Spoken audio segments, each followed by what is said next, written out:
اب لڑی آ گئی دوسری عبادت والی، عبادت میں صوم۔ جہاں تک نماز کا ذکر ہے تو وہ تو مکی صورتوں میں اس کا بے تحاشا مرتبہ ذکر موجود ہے، لیکن یہاں جو ہے معاملہ صوم، اس سے پہلے مکی دور میں صوم کا کہیں کوئی تذکرہ ہی نہیں، نہ عربوں میں اس کا رواج تھا۔ یہ لفظ بھی عربی زبان میں تھا گھوڑوں کے لیے، گھوڑے روزہ رکھتے تھے۔ رکھتے کیا تھے بیچارے؟ انہیں رکھوایا جاتا تھا، کیونکہ عربوں کا جو معاملہ تھا وہ لوٹ مار، غارت گری، اور اس کے لیے انہیں چاہیے تیز رفتار سواری، جاؤ حملہ کرو، لوٹو مارو اور بھاگو۔ اونٹ جو ان کی فضا اور ان کے ماحول کے لیے مناسب تھا، وہ زیادہ تیز دوڑ نہیں سکتا، اپنی اس ضرورت کے لیے گھوڑا چاہیے تھا۔ گھوڑے میں عرب کا سخت موسم برداشت کرنے کی عادت نہیں، نازک جانور ہے، وہ پیاسا تو نہیں رہ سکتا 7 دن تک جیسے کہ اونٹ رہ سکتا ہے، بھوکا نہیں رہ سکتا، وہ لو کے تھپیڑے نہیں برداشت کر سکتا، لہذا عرب اس کو رکھواتے تھے روزہ۔ کھانا پینا بند کیا اور اس کے جو ہے منہ کر کے کھڑے ہو گئے جب گرم تیز ہوا چل رہی ہے، خود تو اپنے آپ کو لپیٹ لیا اپنے گھٹنے میں، غترہ کہلاتا ہے وہ جو بھی کپڑا اوپر ہوتا ہے، اور وہ اس گھوڑے کو جو ہے وہ ساری آگ اس پر برس رہی ہے تاکہ اس میں عادت پیدا ہو جائے جھیلنے کی، برداشت کرنے کی۔ تو جنگ کے موقع پر کہیں یہ دغا نہ دے جائے، اگر یہ ہمت ہار گیا تو اس کا تو کیا کیا جائے گا، تو اصل میں سوار ہے جو مارا گیا۔ یہ روزہ ان کے ہاتھ تھا، لیکن جب حضور آئے مدینے میں تو یہاں یہود میں روزے کا رواج تھا۔ وہ ایک تو عاشورہ کا روزہ رکھتے تھے، اس لیے کہ وہ تاریخ تھی جس میں کہ نجات ملی تھی بنی اسرائیل کو فرعونیوں سے۔ پہلے یہ کہ ہر مہینے میں 3 روزے، اب اگر 30 کے 30 روزے ایک ہی مہینے میں فرض کر دیے گئے ہوتے اور وہ ہوتے جون جولائی کے تو جان نکل جاتی۔ بہترین تدبیر یہ کی گئی ہر مہینے میں، اور یہ موسم سارے آ رہے ہیں اس میں۔ پھر کچھ عرصے کے بعد یہ رمضان کا روزہ فرض کیا گیا۔ پہلا جو روزہ تھا 3 دن کا، اس میں یہ بھی تھی اجازت کہ جو اگر مسافر نہیں ہے، بیمار بھی نہیں ہے، طاقت رکھتا ہے روزہ رکھنے کی، پھر بھی روزہ نہ رکھے تو اس کا فدیہ یہ ہے کہ 1 مسکین کو کھانا کھلائے۔ علی الاطلاق تھا یہ۔ جب رمضان کے روزے کی فرضیت ہو گئی تو اب یہ فدیہ نہیں ہے، البتہ حضور نے اس کو باقی رکھا ایسے شخص کے لیے جو بہت بوڑھا ہے، یا کوئی خاتون بہت بوڑھی ہے برداشت نہیں کر سکتی، یا کوئی بیمار ہے، کسی سخت ایسی بیماری میں ہے کہ روزہ اس کے لیے جان کے لیے ہلاکت کا اندیشہ ہو سکتا ہے، اس کے لیے فدیہ برقرار رکھا۔ عام طور پر صحت مند شخص جو مسافر بھی نہ ہو اس کے لیے یہ رعایت ختم ہو گئی۔ یہ ہے ان آیات کی تعبیر جس پر میں پہنچا ہوں، اور بہت عرصے بہت پہلے پہنچ گیا تھا، لیکن چونکہ اکثر مفسرین نے یہ بات نہیں لکھی ہے تو میں جھجکتا رہا، لیکن بعد میں مجھے معلوم ہوا کہ مولانا انور شاہ کاشمیری رحمۃ اللہ علیہ کی رائے یہی ہے، تو مجھے اعتماد ہو گیا، اور پھر مجھے اس کا ذکر جو ہے یہ تفسیر کبیر میں امام راضی کے ہاں بھی مل گیا کہ متقدمین کے ہاں یہ رائے موجود تھی کہ پہلی 2 آیتیں جو ہیں اس روزے سے متعلق، یہ رمضان کے روزے سے متعلق نہیں ہیں، بلکہ وہ 3 ہر مہینے کی 13، 14 اور 15 ایام 20 کے روزے حضور نے بعد بھی رکھے ہیں نفلاً، لیکن شروع میں یہ 3 روزے رکھنے کا حکم دیا گیا تھا۔ پہلی 2 آیتیں اس 6 آیتوں پر مشتمل رکوع، اور یہ ایک عجیب مقام ہے۔ قرآن مجید کے احکام بہت دفعہ ہے، نماز کے احکام قرآن میں بہت دفعہ ہیں، کہیں وضو کا ہے، کہیں تیمم کا ہے، کہیں اور نماز خوف کا ہے، مختلف جگہوں پر، لیکن صوم کی عبادت پر یہ 6 آیات کامل ہیں، مکمل ہیں، اس کی حکمت، اس کی غرض و غایت، اس کے احکام سب کے سب اس میں آ گئے۔ اب پہلی 2 آیتیں کون سی ہیں؟ یا ایھا الذین آمنوا کتب علیکم الصیام کما کتب علی الذین من قبلکم لعلکم تتقون۔ اے ایمان والو، تم پر بھی فرض کیا گیا روزہ رکھنا، جیسے کہ فرض کیا گیا تھا تم سے پہلوں پر، تاکہ تمہارے اندر تقویٰ پیدا ہو جائے۔ وہ جنگ کے لیے کرواتے تھے گھوڑوں کو تیار، تمہیں تقویٰ کے لیے اپنے آپ کو تیار کرنا ہے، بھوک کو قابو میں رکھ سکو، شہوت کو قابو میں رکھ سکو، پیاس کو برداشت کر سکو۔ اللہ کی راہ میں جنگ کے لیے تمہیں نکلنا ہوگا، اس میں بھوک بھی آئے گی، پیاس بھی آئے گی، اپنے آپ کو تیار کرو جہاد کے لیے۔ اور یہ بات واضح ہو جائے گی، اگلے رکوع سے قتال کی بحث شروع ہو جائے گی۔ روزے کی یہ گفتگو ہو رہی ہے تمہیداً قتال کے لیے، جیسے گھوڑوں کو تیار کیا جاتا تھا، صوم رکھوایا جاتا تھا قتال کے لیے۔ ایام معدودات، گنتی کے چند دن ہیں، یہ گویا کہ ثبوت ہے اس کا کہ یہ 2-3 دن سے زیادہ، معدود جو ہے وہ عربی زبان میں 9 سے زیادہ نہیں ہو سکتا. معدودہ جب آئے گا، ایام معدودات، یہ جمع جو ہے جمع قلت کہلاتی ہے. معدودات، معدودہ بڑی سے بڑی رقم ہو سکتی ہے، لیکن معدودات جمع قلت ہے. گنتی کے چند روز ہیں. فمن کان منکم مریضا، ان میں بھی یہ رعایت ہے کہ جو تم میں سے بیمار ہو، او علی سفر، یا سفر پر ہو، فعدۃ من ایام اخر، تو وہ تعداد پوری کر لے دوسرے دنوں میں. وعلی الذین یطیقونہ، اور جو اس کی طاقت رکھتے ہوں، فدیۃ طعام مسکین، وہ فدیہ دیں، ایک مسکین کا کھانا کھلانا. ان آیات کی تفسیر میں جیسا کہ میں نے عرض کیا مفسرین کے بہت سے اقوال ہیں، اب میں اس کی بحث میں نہیں جا سکتا. جو میں نے اپنے مطالعے کے بعد رائے قائم کی ہے، میں صرف وہی بیان کر رہا ہوں کہ اس وقت، اور یہ امام راضی کے الفاظ ہیں کہ یہ فرضیت علی التعیین نہیں تھی بلکہ علی التخییر تھی. فرض تو ہے روزہ، لیکن اس کا بدل بھی دیا جا رہا ہے. اگر تم نہیں رکھنا چاہتے تو تم ایک مسکین کو کھانا کھلا دو. تو گویا کہ تدریجاً انہیں لانا تھا، چونکہ اس بات کے وہ پہلے سے عادی نہیں تھے. فمن تطوع خیرا فهو خیر اللہ، اور جو اپنی جی سے، اپنی مرضی سے خیر کرنا چاہے تو اس کے لیے خیر ہے. روزہ بھی رکھے اور مسکین کو کھانا بھی کھلائے، دونوں کام کرے تو اس میں کوئی رکاوٹ تو نہیں، اس کے لیے بہتر ہوگا. وَأَن تَصُومُوا، اور دیکھو اگر روزہ رکھو، خَيْرٌ لَكُمْ إِن كُنتُمْ تَعْلَمُونَ، یہ تمہارے لیے بہتر ہے اگر تم جانو. اب یہاں بھی ایک طرح کی رعایت کا انداز ہے. اب آ رہی ہیں دو آیتیں جو خاص رمضان کے روزے سے متعلق ہیں، حکمت اور غرض و غایت. پھر ایک آیت طویل آئے گی احکام، اور پھر ایک آیت آئے گی لٹمس ٹیسٹ. یہ 6 آیتیں. شہر رمضان الذی انزل فیہ القرآن، رمضان کا مہینہ وہ ہے جس میں قرآن نازل کیا گیا. ھدی للناس وبینات من الھدی والفرقان، لوگوں کے لیے ہدایت، اور ہدایت کی بھی روشن بینات باتیں، والفرقان، اور حق و باطل میں فرق کر دینے والی چیز. فمن شہد منکم الشہر، تو جو کوئی بھی پائے اس مہینے کو، یا جو شخص بھی مقیم ہو اس مہینے میں، مسافر نہ ہو، فلیصم، اس پر لازم ہے کہ روزہ رکھے. اب وہ وجوب علی التخییر ختم ہو گیا، اب وجوب علی التعیین، اب یہ لازم ہے، یہ رکھنا ہے. ایک رعایت باقی رکھی، ومن کان مریضا او علی سفر فعدۃ من ایام اخر، جو بیمار ہے یا یہ کہ سفر پر ہے، وہ تعداد پوری کر لے دوسرے دنوں میں. یرید اللہ بکم الیسر ولا یرید بکم العسر، اللہ تمہارے ساتھ آسانی چاہتا ہے، سختی نہیں چاہتا. یہ لوگ اپنے اوپر سختیاں جھیلتے ہیں، شدید جو ہے سفر کے اندر بھی روزہ رکھے ہوئے، حالانکہ یہاں اجازت دی ہوئی ہے. یہ بلکہ حضور نے ایک مرتبہ ایک سفر میں کافی سرزنش کی. کچھ ایک جہاد اور قتال پہ نکلے تھے، لیکن کچھ لوگوں نے اس سفر میں بھی روزہ رکھ لیا.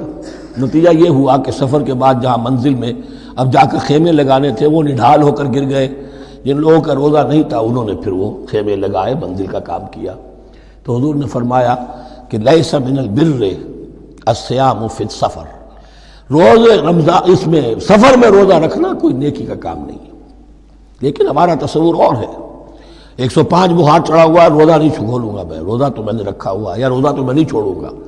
حالانکہ جہاں رعایت اللہ کی ہے اس رعایت سے فائدہ نہ اٹھانا ایک طرح کا کفران نعمت ہے. وَلِتُكْمِلُوا الْعِدَّةَ، لیکن تمہیں عدت اور تعداد اب پوری کرنی ہوگی. وہ جو تھی ایک رعایت کہ فدیہ دے کر فارغ ہو جاؤ، وہ نہیں ہے.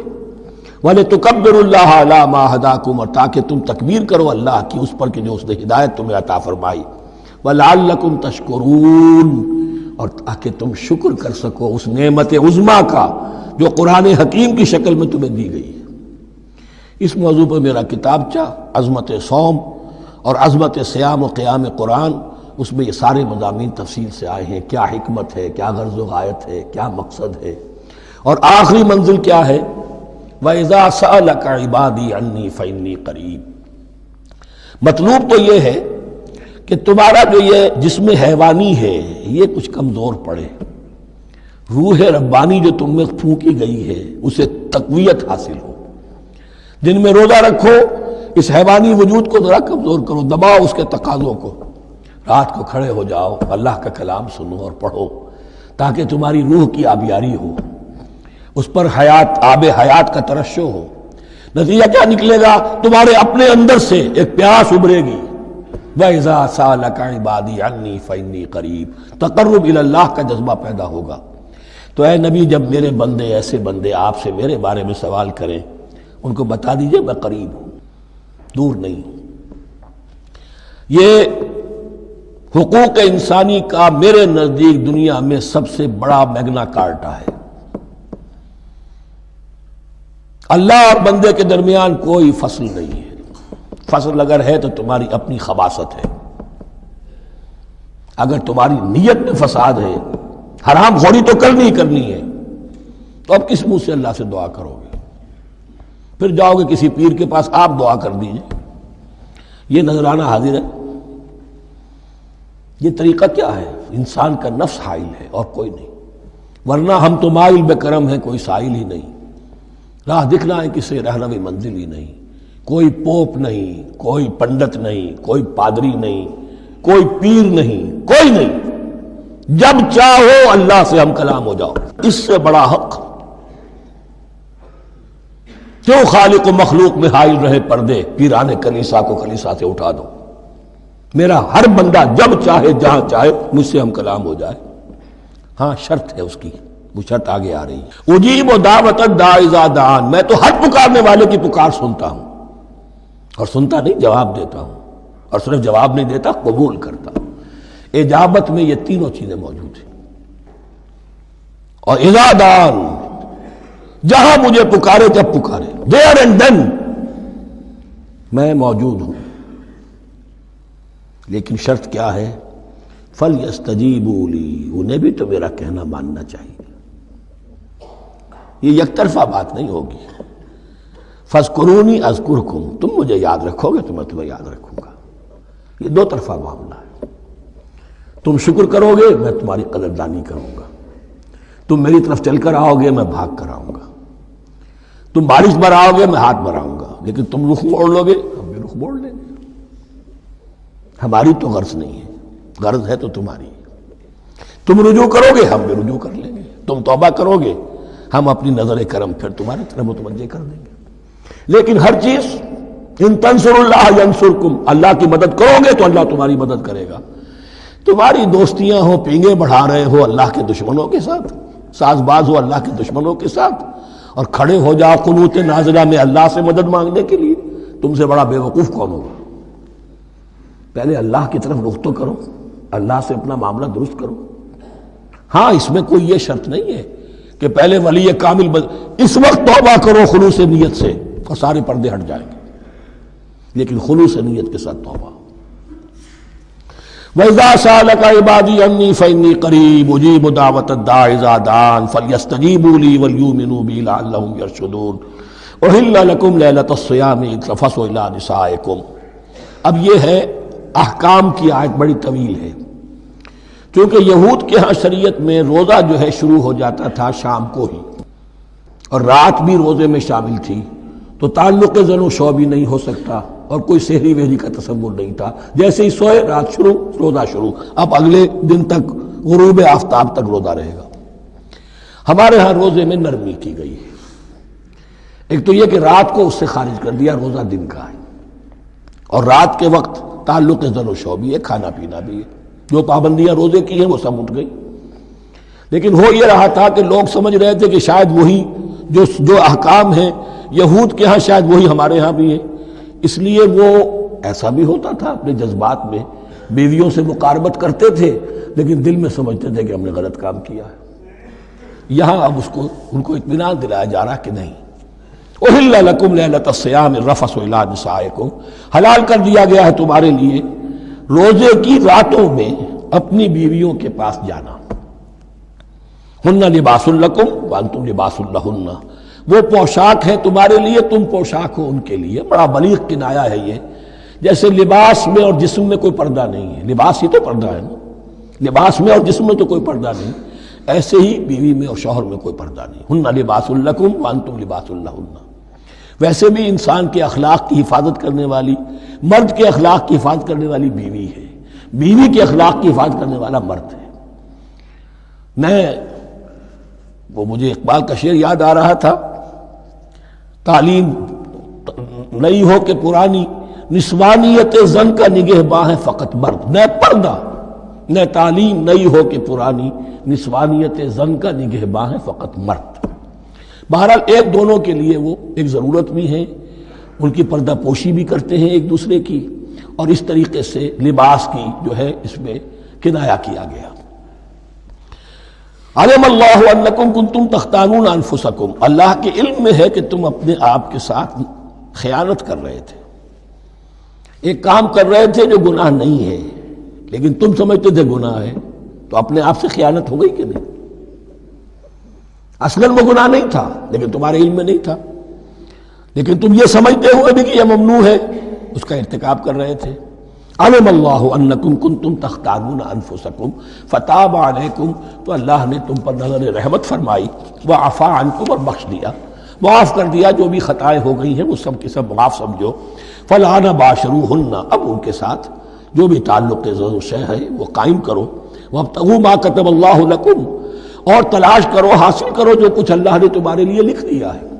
کیا لکھ دیا؟ ایک تو اولاد تعلق ضرور شو میں، اور ایک سکون ہے کہ جو اللہ تعالیٰ نے اس میں رکھا ہے، لِتَسْكُنُوا إِلَيْهَا، قرآن مجید میں یہ الفاظ آئے، ایک تسکین ہے، سکون ہے، اعصاب کا تناؤ جو ہے وہ اس کے بعد جو ہے اس کے اندر ایک سکون کی کیفیت پیدا ہو جاتی ہے۔ اور یہی اس میں حکمت ہے کہ حضور اپنے ہر سفر میں ہم ایک زوجہ محترمہ کو ضرور ساتھ رکھتے تھے، اس لیے کہ قائد کو، سپہ سالار کو کسی وقت بڑی ایسی یعنی پریشان کن صورتحال میں فیصلے کرنے پڑتے ہیں، جذبات پر دباؤ ہوتا ہے اور اعصاب پر دباؤ ہوتا ہے، تو ساتھ اگر کوئی اہلیہ بھی موجود ہو تو اس میں، اور اس کے بہترین مواقع سیرت میں آئے ہیں، وہ پھر کسی وقت میں بیان کروں گا۔ وَابْتَغُوا مَا كَتَبَ اللَّهُ لَكُمْ وَكُلُوا وَاشْرَبُوا حَتَّى يَتَبَيَّنَ لَكُمُ الْخَيْطُ الْأَبْيَضُ مِنَ الْخَيْطِ الْأَسْوَدِ مِنَ الْفَجْرِ، اور کھاؤ اور پیو یہاں تک کہ واضح ہو جائے تمہارے لیے سفید دھاری فجر کی سیاہ دھاری سے، یعنی یہ پاؤں پھٹنے کے لیے استعارہ ہے کہ جب سفیدہ نمایاں ہوتا ہے ایک لکیر کی طرح، پاؤں پھٹ گئی، اس وقت تک کھانے پینے کی چھوٹ ہے، سحری جو ہے آپ کر سکتے ہیں، بلکہ کلو واشربو، کھاؤ اور پیو، اور اس کی حدیث میں تاکید آئی ہے، اور یہ بھی فرمایا ہمارے اور یہود کے روزے کے مابین سحری جو ہے وہ فرق ہے۔ تسحروا فإن فی السحور برکہ، سحری ضرور کیا کرو اس لیے کہ سحری میں برکت ہے۔ ثم اتموا الصیام الی اللیل، پھر رات تک روزے کو پورا کرو۔ اب رات تک میں اکثر فقہا کے نزدیک غروب آفتاب مراد ہے، اہل تشیع اس سے ذرا آگے جاتے ہیں کہ رات کا لفظ آیا ہے تو ذرا اور غروب آفتاب پر چند منٹ گزر جائے، لیکن ہمارے اہل سنت کے ہاں غروب آفتاب جو ہے وہی گویا کہ یہ اس کی غایت ہے۔ وَلَا تُبَاشِرُوهُنَّ وَأَنْتُمْ عَاكِفُونَ فِي الْمَسَاجِدِ، لیکن یہ رعایت جو تمہیں دی جا رہی ہے اس میں ایک استثناء ہے، جب تم معتکف ہو مسجدوں میں تو پھر اپنی بیویوں سے کوئی تعلق قائم نہ کرو۔ وَلَا تُبَاشِرُوهُنَّ، مت ان سے مباشرت کرو، وَأَنْتُمْ عَاكِفُونَ فِي الْمَسَاجِدِ، جبکہ تم مسجدوں میں اعتکاف میں ہو، آخری عشرے میں جو اعتکاف ہوتا ہے۔ تِلْكَ حُدُودُ اللَّهِ فَلَا تَقْرَبُوهَا، یہ اللہ کی حدود ہے، ان کے قریب مت جاؤ۔ بعض جگہ پر آتا ہے فلا تعتدوها، ان حدود کو عبور نہ کرو، ان سے تجاوز نہ کرو، تو حرام تو یہی شے ہوگی کہ حدود سے تجاوز کیا جائے، لیکن احتیاط اس میں ہے to keep at a safe distance, ذرا دور رہو، آخری حد تک چلے جاؤ گے تو اندیشہ ہے کہ کہیں اس حد کو کراس نہ کر جاؤ۔ فلا تقربوها، اللہ کے حدود سے ذرا ایک سیف ڈسٹینس کے اوپر رہنا ضروری ہے۔